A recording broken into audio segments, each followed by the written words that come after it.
हिंदू सनातन धर्म चैनल पर आप सभी का फिर से एक बार स्वागत। आज हम सुनेंगे कामिका एकादशी की व्रत कथा और उसका महात्म्य। हिंदू कैलेंडर के अनुसार श्रावण माह के कृष्ण पक्ष की एकादशी तिथि को कामिका एकादशी व्रत रखा जाता है। इस व्रत को करने से व्यक्ति पाप मुक्त होकर मोक्ष प्राप्त करता है। जो लोग कामिका एकादशी व्रत रखते हैं वो नीच योनि में जन्म नहीं लेते हैं। एक बार धर्मराज युधिष्ठिर ने भगवान श्री कृष्ण से श्रावण कृष्ण एकादशी व्रत की विधि और महिमा के बारे में जानना चाहा। तब भगवान श्री कृष्ण ने कहा कि उसे कामिका एकादशी कहते हैं। ब्रह्मदेव ने नारद मुनि को कामिका एकादशी की महत्ता बताई थी, जिसकी कथा कुछ इस प्रकार से है। एक पौराणिक कथा के अनुसार बहुत समय पहले एक गांव में पहलवान रहता था।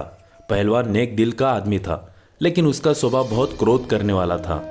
इसी वजह से आए दिन उससे किसी न किसी की बहस हो जाती थी। एक दिन पहलवान ने एक ब्राह्मण से झगड़ा कर लिया। उसके ऊपर क्रोध इतना हावी हो गया कि उसने ब्राह्मण की हत्या कर दी, जिसकी वजह से उस पर ब्राह्मण हत्या का दोष लग गया।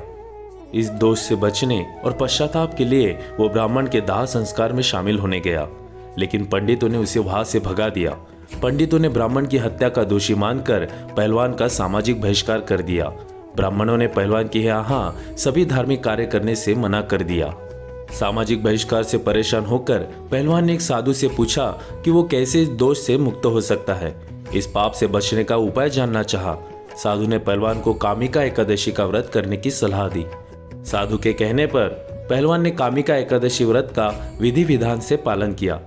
एक दिन रात में पहलवान भगवान विष्णु जी के मूर्ति के पास सो रहा था।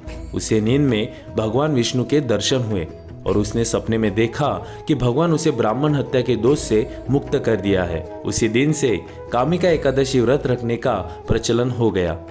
इस एकादशी की कथा सुनने मात्र से ही वाजपेयी यज्ञ के फल की प्राप्ति होती है। कामिका एकादशी के उपवास में शंख चक्र गदाधारी भगवान विष्णु का पूजन होता है। जो मनुष्य इस एकादशी को धूप दीप नैवेद्य आदि से भगवान विष्णु की पूजा करते हैं, उन्हें गंगा स्नान के फल से भी उत्तम फल की प्राप्ति होती है। सूर्य ग्रहण और चंद्र ग्रहण में केदार और कुरुक्षेत्र में स्नान करने से जिस पुण्य की प्राप्ति होती है, वो पुण्य कामिका एकादशी के दिन भगवान विष्णु की भक्ति पूर्वक पूजा करने से प्राप्त हो जाता है। भगवान विष्णु की श्रावण माह में भक्ति पूर्वक पूजा करने का फल समुद्र और वन सहित पृथ्वी दान करने के फल से भी ज्यादा होता है।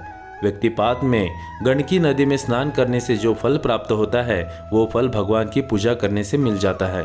संसार में भगवान की पूजा का फल सबसे ज्यादा है। अतः भक्ति पूर्वक भगवान की पूजा ना बन सके तो श्रावण माह के कृष्ण पक्ष की कामिका एकादशी का उपवास करना चाहिए। आभूषणों से युक्त बछड़ा सहित गोदान करने से जो फल प्राप्त होता है, वो फल कामिका एकादशी के उपवास से मिल जाता है। जो उत्तम द्विज श्रावण माह के कृष्ण पक्ष की कामिका एकादशी का उपवास करते हैं तथा भगवान विष्णु का पूजन करते हैं, उनसे सभी देव नाग किन्नर पितृ आदि की पूजा हो जाती है। इसलिए पाप से डरने वाले व्यक्तियों को विधि विधान सहित इस उपवास को करना चाहिए। संसार सागर तथा पापों में फंसे हुए मनुष्य को इनसे मुक्ति के लिए कामिका एकादशी का व्रत करना चाहिए। कामिका एकादशी के उपवास से भी पाप नष्ट हो जाते हैं। संसार में इससे अधिक पापों को नष्ट करने वाला कोई और उपाय नहीं है। हे नारद जी, स्वयं भगवान ने अपने मुख से कहा है कि मनुष्य को अध्यात्म विद्या से जो फल प्राप्त होता है, उससे अधिक फल कामिका एकादशी का व्रत करने से मिल जाता है। इस उपवास के करने से मनुष्य को न यमराज के दर्शन होते हैं और न ही नरक के कष्ट भोगने पड़ते हैं। वो स्वर्ग का अधिकारी बन जाता है। जो मनुष्य इस दिन तुलसी दल से भक्ति पूर्वक भगवान विष्णु का पूजन करते हैं, वो इस संसार सागर में रहते हुए भी इस प्रकार से अलग रहते हैं जिस प्रकार कमल पुष्प जल में रहता हुआ भी जल से अलग रहता है। तुलसी दल से भगवान श्रीहरि का पूजन करने का फल 1 बार स्वर्ण और 4 बार चांदी के दान के फल के बराबर है। भगवान विष्णु रत्न मोती मणि आदि आभूषणों की अपेक्षा तुलसी दल से अधिक प्रसन्न होते हैं। जो मनुष्य प्रभु का तुलसी दल से पूजन करते हैं, उनके सभी पाप नष्ट हो जाते हैं। हे नारद जी, मैं भगवान की अति प्रिय श्री तुलसी जी को प्रणाम करता हूँ। तुलसी जी के दर्शन मात्र से मनुष्य के सभी पाप नष्ट हो जाते हैं और शरीर के स्पर्श मात्र से मनुष्य पवित्र हो जाता है। तुलसी जी को जल से स्नान कराने से मनुष्य की सभी यम यातनाएं नष्ट हो जाती है। जो मनुष्य तुलसी जी को भक्ति पूर्वक भगवान के श्री चरण कमलों में अर्पित करता है, उसे मुक्ति मिलती है। इस कामिका एकादशी की रात्रि को जो मनुष्य जागरण करते हैं और दीपदान करते हैं, उनके पुण्य को लिखने में चित्रगुप्त भी असमर्थ है। एकादशी के दिन जो मनुष्य भगवान के सामने दीपक जलाते हैं, उनके पितर स्वर्गलोक में अमृत का पान करते हैं। भगवान के सामने जो मनुष्य घी या तिल के तेल का दीपक जलाते हैं, उनको सूर्यलोक में भी सहस्त्रों दीपकों का प्रकाश मिलता है।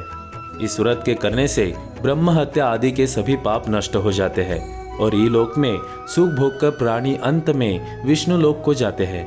इस कामिका एकादशी के महात्म्य के श्रवण और पठन से मनुष्य स्वर्ग लोक को प्राप्त करते हैं। आशा करता हूँ आप सभी को ये वीडियो पसंद आया होगा। अगर आपको ये वीडियो अच्छा लगा हो तो अपने परिवार और अपने दोस्तों के साथ शेयर कीजिए और हमेशा जपते रहिए हरे कृष्ण कृष्ण कृष्ण हरे हरे, हरे राम राम राम हरे हरे। इस तरह के वीडियो देखने के लिए और भगवान के बारे में और जानने के लिए इस चैनल को सब्सक्राइब कीजिए और लाइक और शेयर कीजिए। धन्यवाद।